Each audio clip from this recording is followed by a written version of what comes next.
নমস্কাৰ সকলোলৈ আশা ৰাখিছো আপোনালোক সব ভালে আছে এই ব্লগটো মোৰ বিশেষভাৱে মাজুলীৰ ওপৰত আৰু হেয়ে মই অসমীয়াত বনাম বুলি ভাবিলো আৰু যদি আপোনালোকে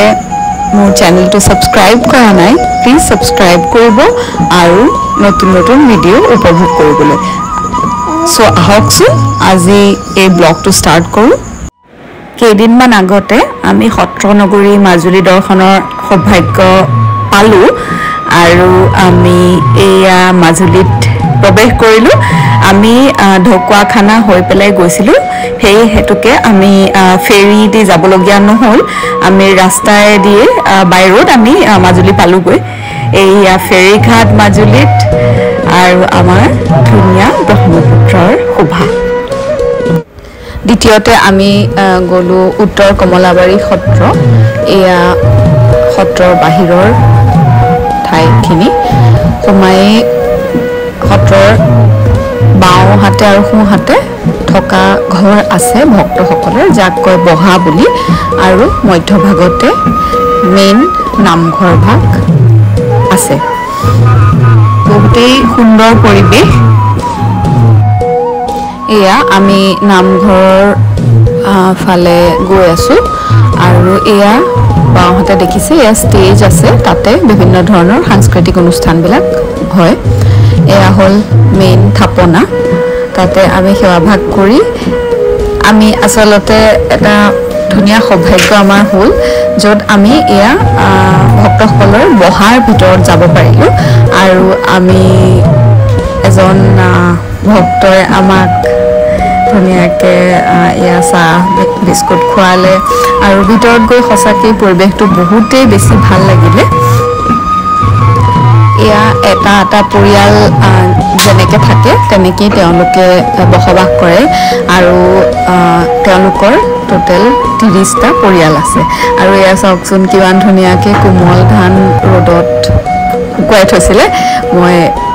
মানে ৰেকৰ্ড নকৰাকৈ নোৱাৰিলো কাৰণ আগতে আইতাই ঘৰত এয়া কৰে আমি দেখো আজিকালি লাহে লাহে এইবোৰ পৰিৱেশ প্ৰায় বিলুপ্ত হৈ গৈছে আমাৰ ঘৰবোৰৰ পৰা বাৰু যি কি নহওক আমি লাষ্টত আকৌ এবাৰ সেৱা জনাই এই উত্তৰ কমলাবাৰী সত্ৰৰ পৰা বিদায় দিলোঁ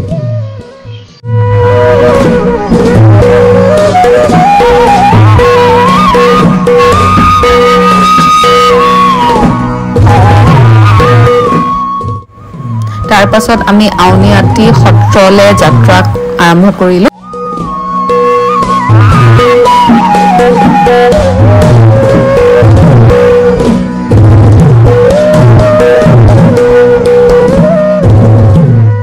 আউনীআটী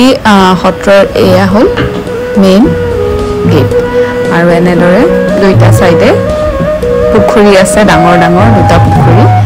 আমি এয়া ভিতৰলৈ যাত্ৰা কৰিম লিখিত মতে আউনীআটী সত্ৰ আহোম স্বৰ্গদেউ জয়াধ্বজ সিংহই 1653 চনত স্থাপন কৰিছিলে ইয়াত গোবিন্দ মহাপ্ৰভু হিচাপে মেইন থাপনাৰ যি ভগৱান আছে শ্ৰীকৃষ্ণ পূজা কৰা হয় ইয়াত সৰ্বমুঠ 400 জন ভক্ত আছে বুলি লিখিত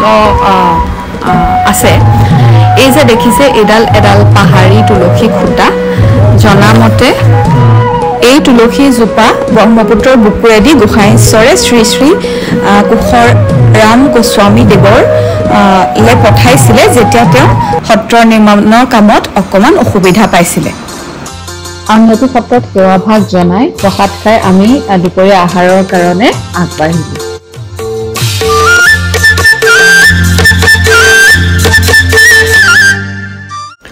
যদি আপুনি মাজুলীত প্ৰথমবাৰৰ বাবে গৈছে আপুনি ৰেষ্টুৰেণ্ট বিচাৰি হাবাথুৰি খাই ফুৰিছে তেতিয়াহ'লে আপুনি এই জহা ৰেষ্টুৰেণ্টখন ভিজিট কৰিব পাৰে এখন গড়মূৰ এৰিয়াত আছে আমি